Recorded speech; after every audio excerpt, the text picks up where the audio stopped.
아멘. 마지막 절이 너무나 인상적이죠. 점점 강성해가는 다윗의 왕국을 보여줍니다.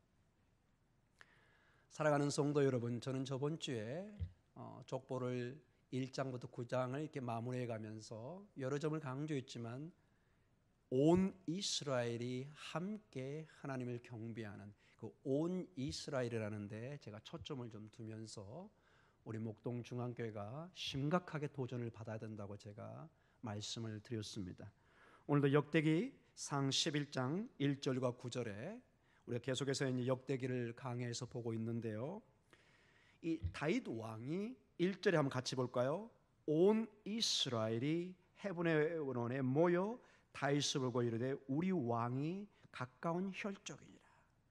4절에 다윗이 온 이스라엘과 더불어 예루살렘 곧 여부스에 이르니 여부스 땅의 주민들이 거기 거주하였더라. 이러면서 온 이스라엘이 헤브론에 있는 다윗을 불러서 예루살렘으로 수도를 옮기게 하고 이스라엘 왕국을 세웁니다. 여기서 나오는 이 헤브론은 베들레헴에서 밑으로 내려가는 남유다의 하나의 그 당시의 수도였습니다. 헤브론 지역은 전통적으로 족장들이 살던 아브라함과 이삭과 야곱이 주로 거주했던 중요한 족장들의 도시였고 남유다에 있어서 중요한 수도 역할을 했습니다.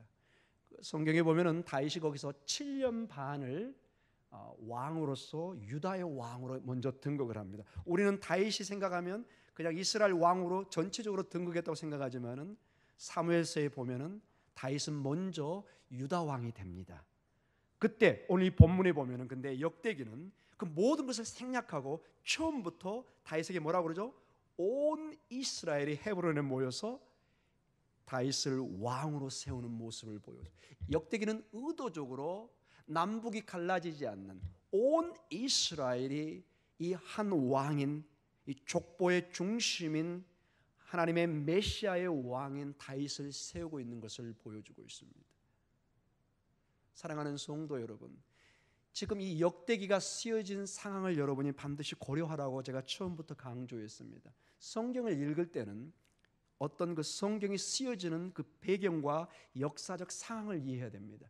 거기에 맞게 이 성경이 쓰여진 것입니다. 그래서 이 학교에서 가르치는 학생들에게 굉장히 그 점을 강조합니다. 마치 연애 편지를 할 때 날라오는 편지나 법원에서 날라온 편지나 어떤 그 은행에서 날라오는 고지서 이런 것들을 여러분 구별을 못하면 생활이 매우 불편합니다. 사실은 생활에 큰 손해를 볼 수도 있습니다. 이것을 구별할 수 있어야 되는 것입니다. 성경도 마찬가지입니다. 성경의 배경과 성경의 그 각 권의 특징을 이해하지 못하면 우리는 큰 하나님의 메시지를 놓칠 수가 있는 것입니다. 오늘 이 본문에서 보면은 역대기는 다른 역사서와 달리 온 이스라엘이라는 것을 유난히 강조하고 있다고 제가 저번 주부터 강조하고 오늘 본문에도 온 이스라엘이 나옵니다. 그런데 어떤 것을 강조할 때는 이 점이 때로는 반전은 뭐하죠? 강한 강조는 강한 부정이 될 수도 있습니다. 또는 강한 부정은 강한 긍정을 했습니다. 저 안 했어요, 안 했어요, 안 했어요. 그럼 경찰이나 검사관은 뭘 의심할까요? 이 사람 뭔가 의심스럽다. 여러분 역대기의 온 이스라엘 이게 계속해서 열댓 번 반복됩니다. 이 얘기는 지금 역대기가 쓰여진 이 포로 공동체의 가장 심각한 문제가 뭐라는 거예요? 분열되어 있다는 거예요. 온 이스라엘이 되지 않고 있다는 거예요. 그런데 그 와중에 그 중간에 역대기 기자는 하나님의 계시를 받아서 온 이스라엘을 계속 강조하고 있습니다. 그것도 다른 사람도 아니고 그들이 가장 중요하게 생각하는 다윗 왕을 왕으로 모실 때 그들의 조상들이 하나가 되어서 이 왕을 세웠다는 것입니다.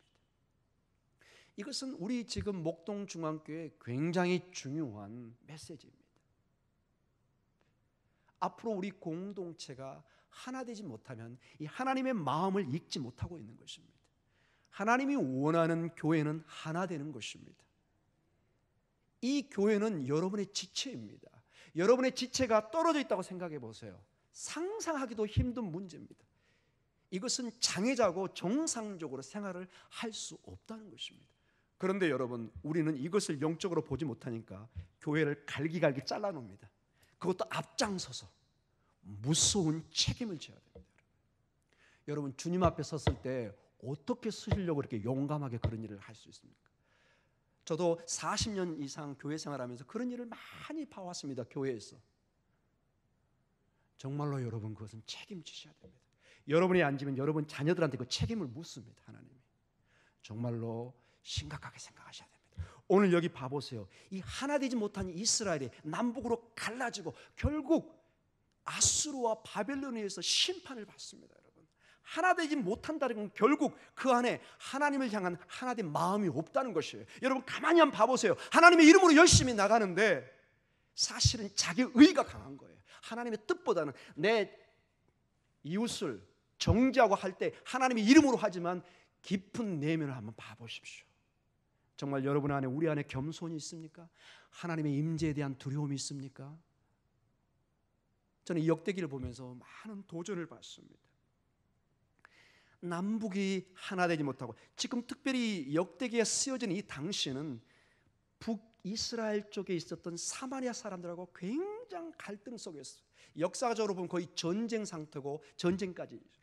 이게 예수님 당시까지 와서 사마리탄이라고 해가지고 이스라엘 백성들이 예루살렘에서 갈릴리 쪽에 있는 나사렛이나 갈릴리 호수 쪽으로 가려면 가장 지름길이 사마리아를 가면은 금방 가요.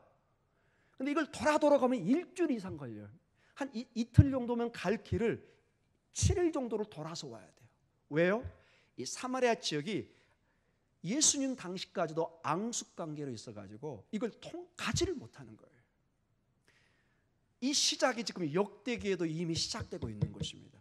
포로 공동체가 돌아왔는데 70년 후에 오니까 이미 기존에 이 기득권을 가지고 있는 사마리아 사람들과 이 남쪽에 있는 사람들이 이 사람들을 배척하는 거예요. 거기에 심각한 갈등이 일어나고 이것은 아픈 상처로 드러나기 시작합니다. 주님은 말씀하십니다. 역대기를 통해서 너희가 온 이스라엘이 돼야만이, 마치 온 이스라엘이 한 왕인 다윗을 중심으로 성전을 세우고 이스라엘 다시 예배를 회복하고 하나님의 나라를 회복한 것처럼 너희도 그 일을 하라는 것입니다. 그 일을 해야만이 이 공동체가 살 길이라는 것입니다. 왜냐? 이 공동체가 사는 길은 전적으로 하나님의 은혜인 것을 계속 강조합니다. 여러분, 이 공동체가 돌아온 것이 자기의 독립투쟁이나 자기의 힘으로 돌아온 게 아니에요. 이방 민족의 페르시아 왕인 고레스 왕의 칙령으로 돌아온 것은 우리 성경의 역사와 객관적인 외부의 역사의 자료로 이걸 알 수가 있어요. 전적인 하나님의 은혜로 돌아왔습니다. 그 사인으로 보여주는 거예요. 사랑하는 내 자녀들아, 내가 이토록 너희들을 기억하고 있고 이 족보를 봐라. 하나님은 우주의 창조와 온 인류를 창조할 때 너희도 창조하고 온 우주를 다스린 것처럼 너희도 다스리고 있고 지금도 너희를 사랑하고 있다는 것이 이 족보의 뜻이라고 그랬잖아요. 여러분, 이 사인을 주고 있는 거예요. 이 사인을 읽지 못하면 정말로 우리는 어리석고 정말로 미련한 삶을 살 수밖에 없습니다.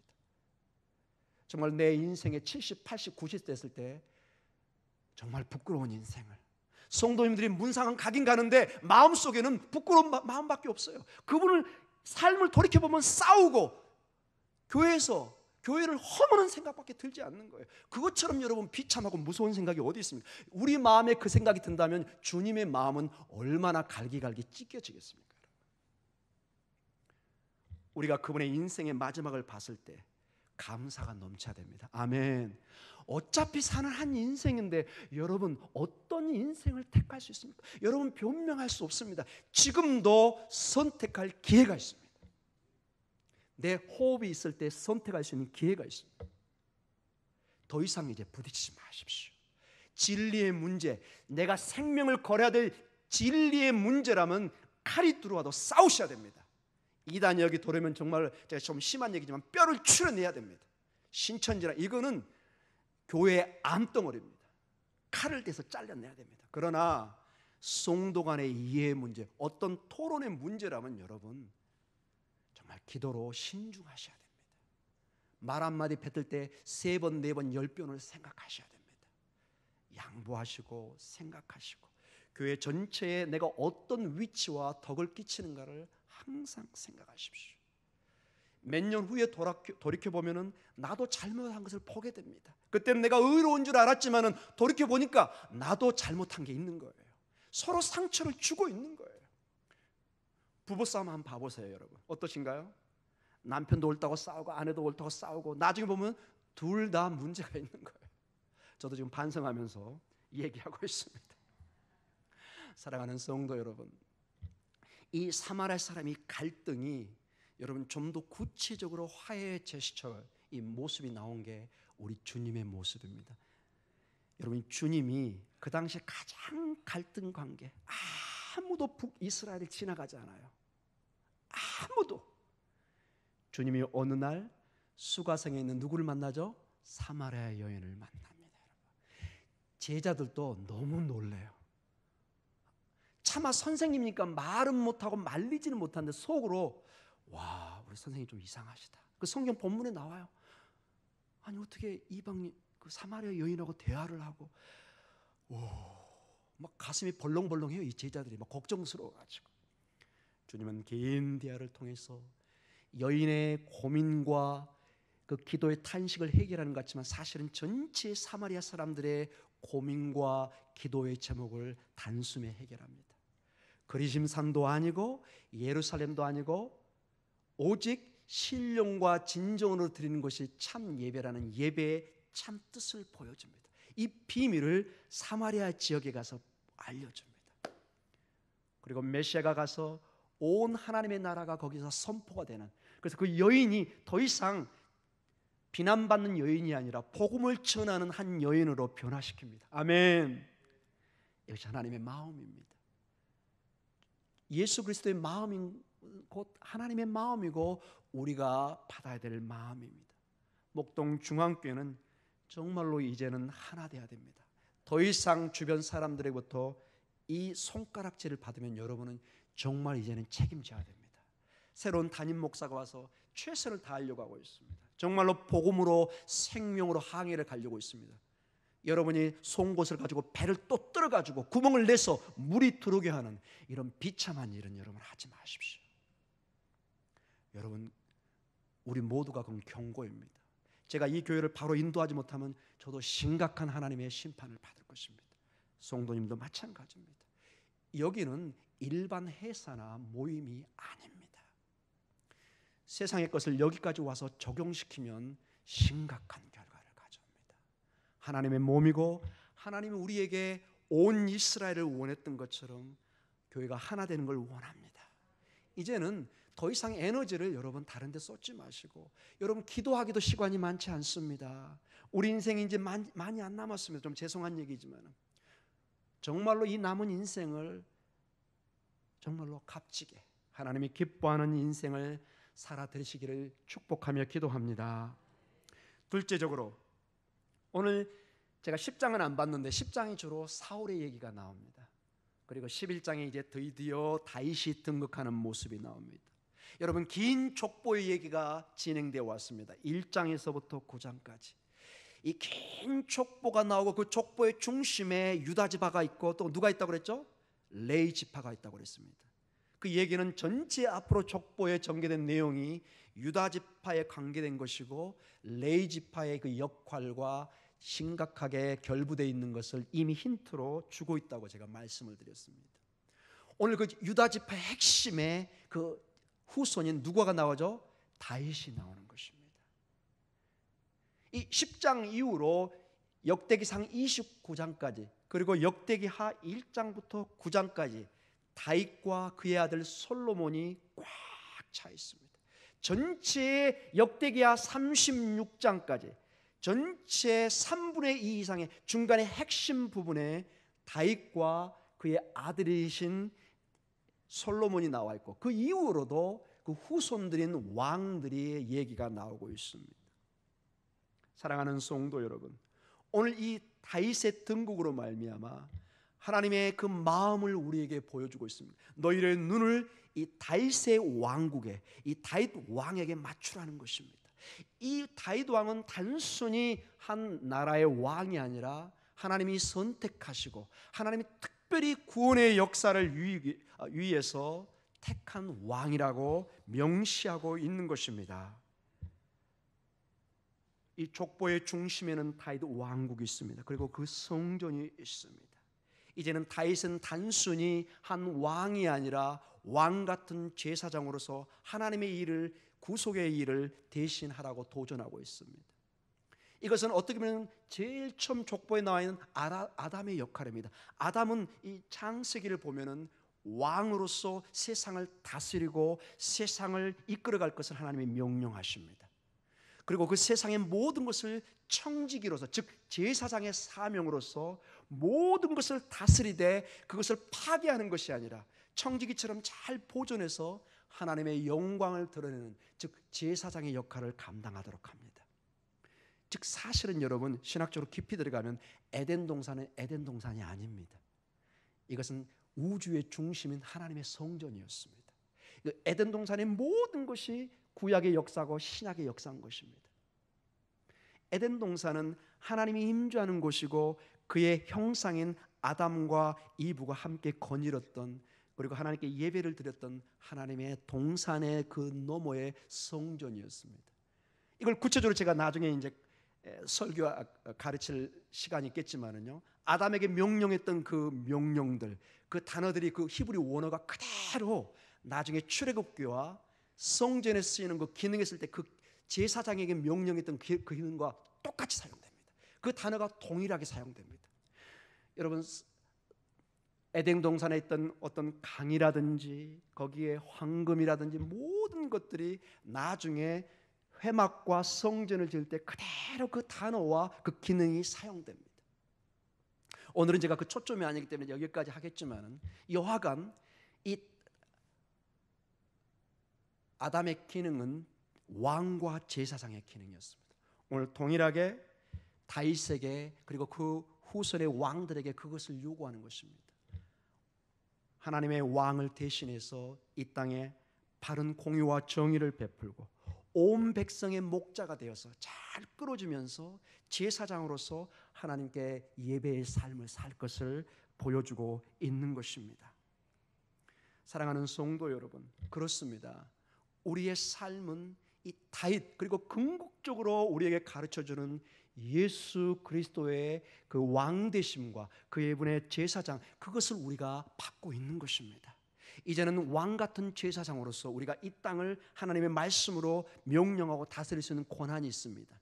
그러나 이것이 남용되지 않기 위해서는 또한 제사장 기능으로서 온 세상의 가족의 교회의 아픔을 가지고 이제 제사장 같은 기능으로서 이 성전에 나와서 하나님께 기도하고 예배 장소를 끌어주는 것입니다. 이건 단순히 이 목사만의 일이 아니라 우리 모두가 사실은 만인 제사장이라는 중요한 우리 장로교회의 원리가 있습니다. 우리는 로마 카톨릭과 달리 어떤 한 사제가 하나님을 앞에 대표해서 성도들 앞에 기도하는 것이 아니라 우리 모두가 이제는 하나님의 지성소로 직접 나갈 수가 있습니다. 아멘. 주님이 십자가에 달렸을 때 첫 사인으로 성전에 뭐가 갈라졌죠? 휘장이 갈라집니다. 이 휘장은 여러분 하나의 경계선입니다. 여기를 들어갈 수는 없습니다. 이거는 오직 대제사장만이 이걸 열고 1년에 한 번 들어갈 수 있습니다. 이것이 찢어졌다는 것은 이제는 열렸다는 거죠. 무슨 얘기죠? 여러분, 손님이 할 때 문을 열었다는 건 무슨 뜻이에요? 문 열었지만 들어오지 마세요. 이거 이상한 주인입니다. 정말 이상한 주인이에요. 문을 열었으면 손님이 들어오도록 해야죠. 시장이 열렸습니다. 우리 모두가 예수 그리스도 안에 대제사장이 되어서 이제는 우리가 단독적으로 하나님 앞에 설 수 있는 것입니다. 이 문을 하나님이 열어주셨습니다. 그래서 여러분, 제가 아까 좀 혼내듯이 얘기했지만 그 뜻이 아닙니다. 여러분의 우리의 신분을 빨리 그래서 자각해야 됩니다. 우리는 째째하게 시시콜콜하게 싸우고 이런 존재가 아니에요. 우리는 왕 같은 제사장이에요, 여러분. 왜 우리의 신분을 망각해서 거의 길거리의 거지처럼 행동하냐고 말이죠. 아주 부끄러운 일이에요. 왕과 공주고 초대해서 왕국이 사고 아주 만난 여기 앞에 있는 것 같은 큰 만찬을 베풀어 주는데 아직도 막 호주머니에 막 음식을 넣고 있어요. 막 손으로 집어먹고 있고. 막. 왜? 아직도 자기가 왕인지 공주인지 이게 모르는 거예요. 이게 여기서 쫓겨나면 저기 길거리 가서 먹으려고 막 여기다 넣는 거예요. 막 여기다. 영화에 가끔 나오죠, 여러분. 우리의 신앙생활이 그럴 수 있습니다, 여러분. 하나님 안에서 이 귀한 영광과 신분의 변화가 있는데 아직도 옛날 사람처럼 막 이상한 짓을 하는 거예요. 여기다 막 음식 집어넣고 막 국물이 줄줄줄 흐르고 있고 막 부끄러운 줄 몰라요. 그래도 왜? 먹을 것만 생각하니까. 여러분, 아버지의 성전에 먹을 것이 다 이미 준비되어 있습니다. 아버지가 이미 우리의 신분을 바꿔버렸습니다. 여러분. 신분이 바뀌었다는 것은 세상이 그걸 인식하는 것입니다. 어떤 사람이 그냥 교회에 와서 행동했는데 어느 날 시험을 봐가지고 중요한 경찰 고문이 됐어요. 여러분, 저기 길거리 가다가 여러분 그분이 떡 서 있는데 집사님 이러면 곤란합니다. 여러분, 공무 방해가 되는 거예요. 여러분, 우리 집사님이 경찰이시니까 나 여기서 신호등 위반도 되겠지, 씩 가버립니다. No, 안 됩니다. 여러분, 그분은 그 순간에는 신분이 달라진 거예요. 여러분. 근데 아직도 우리는 착각해요. 옛날에 그 개똥이 집사처럼 생각한단 말이에요. 소똥이 집사처럼. 죄송합니다, 표현이 좀 이상하네요. A 집사처럼, 그 다음에 B 집사처럼. 아닙니다. 신분이 바뀐 겁니다. 우리는 여러분 거듭 강조합니다. 왕 같은 제사장입니다. 정말 귀한 분입니다. 천사도 흠모하는 분이 여러분들입니다. 천사도 마지막에 가면은 하나님을 대면을 못해요, 우리처럼.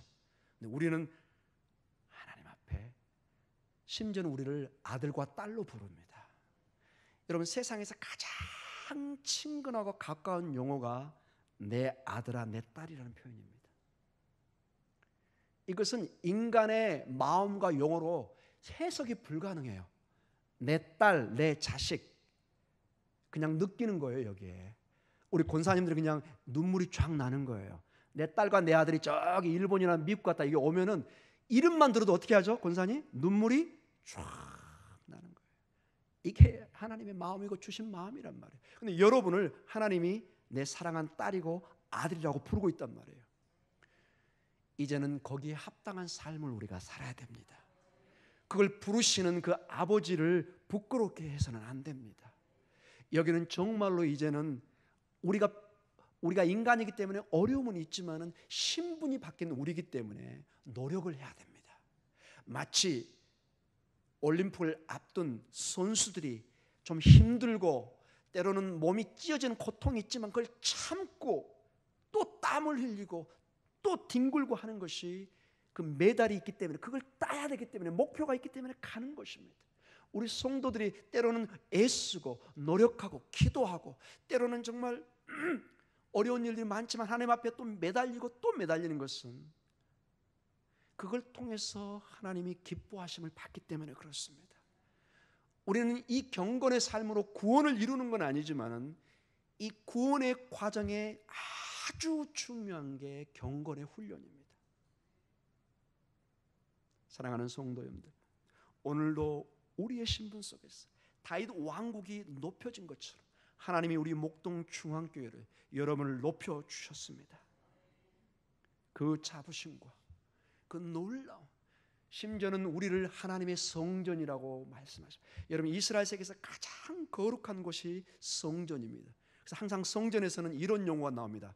카도시, 카도시, 카도시. 거룩하다, 거룩하다, 거룩하다. 이 성전의 모든 것은 거룩이란 단어로 다 이렇게 적혀져 있습니다. 거룩, 거룩, 거룩. 여러분과 제가 사실은 거룩한 사람입니다. 내가 거룩해서가 아니라 하나님이 그렇게 신분을 바꿔버린 것입니다. 다윗은 그냥 초라한 저처럼 막둥이였어요. 목동이었어요. 제가 거기 있던 거 7년 있었잖아요. 아주 거친 유대 광야에서 소똥 치고, 소는 아니었겠네요. 그 양들 치고 염소똥 치면서 자랐던 목동이었어요. 그 비천한 신분을 하나님이 메시아의 왕으로 만드신 거예요. 심지어는 부모가 얘를 감춰놨어요. 사무엘 선지자가 가서 아들을 세우는데 사무엘 선지자가 아무리 봐도 하나님이 지시한 사람이 아니에요. 큰아들도 멋있는 왕들을 첫째, 둘째, 셋째 아무리 봐도 안 보여. 이상하다. 또 아들이 없냐고. 있긴 있는데요. 걔는 지금 저기, 그러니까 부모 입장에서도 별로 관심이 없더래요. 말째. 근데 하나님의 사람 사울은 뭐라고 그러죠? 사무엘은 데려오라고 빨리. 이것은 전적으로 하나님이 그냥 부르시는 거예요. 여러분도 마찬가지입니다. 우리가 세상으로는 아무것도 아닌 것 같지만 하나님이 부르시는 거예요. 여러분이 여기 앉아 있는 것은 지금 천국 보좌에 앉아 있는 거랑 마찬가지입니다. 세상 사람들은 이거를 알 수가 없죠. 부르시는 거죠. 부르시고, 그리고 하나님의 놀라운 일들을 하게 하십니다. 마지막으로 오늘 보면은 이 중심 단락이 이제 다윗의 왕권으로 시작되고 있습니다. 가장 찬란했던 다윗의 왕권으로 11장부터 드디어 이제 다윗 왕권이 드디어 시작됩니다. 온 이스라엘 중심으로 하나님의 선택 속에서 이제 왕국이 출범하고 있습니다. 그런데 제가 강조했죠. 지금 이 역대기를 쓰는 당시는 다윗 왕권이 완전히 사라진 상태예요. 포로기 공동체에 와 있는 거예요. 이들은 자기 힘으로 돌아온 것도 아니고 페르시아의 칙령에 의해서, 고레스 칙령에 의해서 와 있는데 북사마리아 사람들이 괴롭히죠. 주변에 에돔과 모든 이방 민족이 막 죽이려고 하죠. 여러분, 성전 벽과 성전을 재건한다는 것은 제가 거듭 얘기했지만 아주 중요한 정치적 의도가 있는 거예요. 고대 세계는 모든 도시의 중심에 뭐가 있다고 그랬죠? 신전이 있어요. 자기의 수호신이. 이거는 예외가 없어요. 마치 옛날 우리 마을에 가면 반드시 성황당이 있고 무슨 이상한 기둥한 서 있죠. 대부분 마을이. 저도 그걸 경험했거든요. 그럼 무서워서 막 도망 다니고 뭐 그랬고, 늘 제사 지내고 큰 나무 밑에는 뭐 이렇게 막 줄이 쳐 있고 막 우리 흔하게 봤던 것입니다. 이 중동 지역 이스라엘도 예가 아니었습니다. 여러분, 이 성전을 재건한다는 건 그 깊은 내면은 그 나라가 지금 독립으로 가는 거예요. 이 성전을 중심으로 이게 회복이 된다는 것은 그 나라가 이제 그 신 중심으로 다시 하나의 큰 힘을 형성한다는 뜻이거든요. 페르시아 입장에서는 거의 반군이나 마찬가지예요. 여러분, 성경을 보면은 그래서 막 편지를 써요. 이스라엘 백성들이 반역을 꾀하고 있습니다. 다리우스 왕이 막 화가 나가지고 막 치려고 하는데 나중에 설명을 하죠. 왕이시여, 그게 아닙니다. 우리는 단순히 예배를 위해서 조그맣게 짓는 것뿐입니다. 이렇게 하나님 은혜로 그걸 이해해서 다시 짓게 만들고. 그러나 여기 지금 다윗 왕국을 유난히, 왜 제가 이걸 강조하냐면은 이 본문을 보면은 재밌게도 여러분 다른 설명이 없어요. 예를 들어 출애굽이라든지 여호수아가 약속의 땅을 지배했던 그런 시기라든지 사사의 시대, 이런 모든 역사 중간 그 중요한 게 다 빠지고 바로 이스라엘 역사가 누구로부터 시작돼요? 다윗으로부터 시작돼요. 앞에 중요한 게 싹 빠져버렸어요. 그만큼 역대기 저자의 중심은 누구에게 있어요? 다윗에게 있다는 거예요. 그럼 이스라엘 백성들이 몰랐을까요? 모세의 그 기적과 출애굽과 여호수아의 그 약속의 땅을 정복해, 이걸 모를까요? 다 알고 있죠. 그러나 역대기 저자는 의도적으로 다윗 왕국으로 급속도로 이스라엘 역사의 시작을 강조하고 있습니다. 이 얘기는 이스라엘 역사는 사실은 하나님의 역사라는 것입니다. 하나님이 전적으로 이들을 다스리고 인도해내고 있다는 것입니다. 사랑하는 성도 여러분, 이 당시는 아직도 페르시아의 대제국이 역사의 수레를 끌고 갔던 시대입니다. 이스라엘은 저기 점처럼 저 변방의 한 지배국가였습니다. 아무런 희망이 없고 아무런 소망이 없던 그곳에 그 상황 속에서 지금 편지를 쓰고 있습니다. 아니다. 하나님이 지금 역사를 이루고 계시다. 하나님이 예레미야가 약속했던 70년에 돌아오겠다는 그 약속을 성취하고 계시고, 다윗의 족보를 통해서, 다윗의 왕국의 회복을 통해서 하나님이 사인을 주고 있는 것입니다. 내가 반드시 너희 왕국을 회복할 것이다. 너희를 돌아오게 하는 이 기적을 보면서 모르겠느냐 말이야. 너희의 힘으로 돌아온 것이 아니라, 기적처럼 너희가 돌아왔는데 그게 기적이 아니라 하나님이 너희를 다시 불러서 이 약속의 땅으로 인도했다는 것입니다. 여러분, 이사야서를 봐도 이런 것들은 강조됩니다. 여러분, 이사야서 보면은 아하스 왕이 나옵니다. 히스기 왕이 나옵니다. 그 다음에 그걸 지배했던 아수르 제국이 나옵니다. 그 다음에 바벨론 제국이 나옵니다. 이게 이사야 7장과 36장에서 39장에 아수르와 바벨론 이렇게 나옵니다. 대제국이 나옵니다. 그리고 40장 45절 정도에 가면 페르시아 제국들이 나옵니다. 겉으로는 내국적으로는 아스나 히스기야나 어떤 왕들이 이스라엘 백성들을 지배하는 것처럼 보입니다. 대외적으로는 그 당시 최고의 제국이었던 아수르나 바벨론이 이스라엘의 운명을 좌지우지하는 것처럼 보입니다. 그러나 여러분, 성경을 깊이 들어가 보십시오. 이사야 7장 14절에 무슨 사인이 나오죠? 임마누엘의 사인이 나옵니다. 아하스 왕이 덜덜덜 떨고 있을 때, 히스기야가 떨고 있을 때 이사야 선지자가 사인을 보냅니다. 왕이시여, 두려워하지 마십시오. 하나님이 함께 하십니다. 그리고 그 아이가 나중에 평강이 아니고 한 아이디가 나옵니다. 누군지 모르는데 연약한 모습으로 나옵니다. 아이가 나오고 나중에 40장에는 여호와의 종의 모습으로 나옵니다. 그리고는 저 53장 뒤로 가면은 우리의 질고를 지고 가는 고난의 종의 모습으로 나옵니다. 도저히 우리가 인간을 볼 때는 전혀 역사를 끌어갈 수 없는 한 아이, 작은 연약한 자, 고난의 종으로 나옵니다. 그런데 보십시오 여러분, 아수르도 멸망당합니다. 바벨론도 멸망당합니다. 심지어는 페르시아도 멸망당합니다. 결국 그 역사를 중요하신 분은 우리 신약으로 보면 그 고난의 종이 누구죠? 예수 그리스도가 초자연적인 역사를 끌고 가고 있는 것입니다. 이사야서, 이 역대기에서 보여주는 이 역사의 흐름을 보셔야 됩니다. 우리의 인간의 눈으로 볼 때는 세상의 힘이 마치 러시아가, 중국이, 일본이, 미국이 우리의 운명과 역사를 끌어가고 있는 것처럼 보이지만은 그렇지 않습니다. 그 너머에 초자연적인 하나님의 구속의 역사가 흐르고 있습니다. 믿음의 눈으로 이걸 보셔야 됩니다. 우리가 이 눈으로 이걸 볼 때 우리는 잔잔한 일을 뛰어넘어서 하나님의 놀라운 구속의 그 흐름 속에 우리도 함께 노를 지으면서 갈 수 있는 것입니다. 지금 구속의 강이, 구속의 그 역사가 도도하게 흐르고 있는데 우리는 아직도 이상한 대로 막 노를 지어서 배를 사방팔방으로 가고 산으로 가게 만드는 것입니다. 마치 그것은 우리 몸에 흐르는 피를 막는 거나 마찬가지입니다.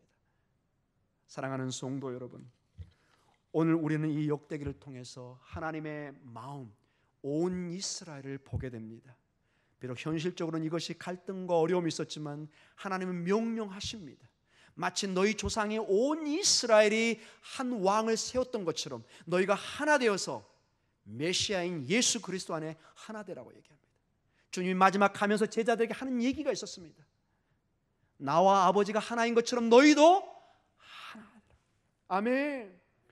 교회는 한 지체입니다.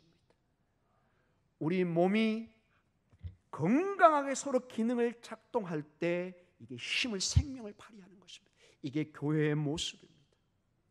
그리고 이 건강한 모습으로 우리가 나아가는 것은 다윗을 통해서 하나님의 예배의 삶을, 구속의 역사를 끌어가게 하는 것처럼 우리 교회는 세상의 역사를 써가는 것이 아니라 하나님의 구원의 역사, 복음의 역사를 써가는 것입니다.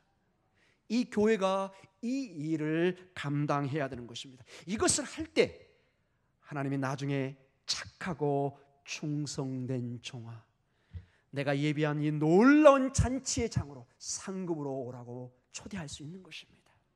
아멘. 이것을 가르치도록, 선포하도록 저를 부른 것입니다. 여러분, 저를 불러놓고 여러분이 또 갈등과 반목으로 나눠진다면 정말로 그것은 에너지 낭비고 불쌍한 일입니다. 이제 우리 목동중앙교회는 역대기의 저자가 간곡히 우리에게 도전해 오는 것처럼 복음의 능력으로 하나 되어서 하나님의 이 사랑의 역사를, 구속의 역사를, 생명의 역사를 써가기를 축복하며 기도합니다. 기도하겠습니다. 이 시간에 우리 한두 가지 기도 제목을 나누도록 하겠습니다.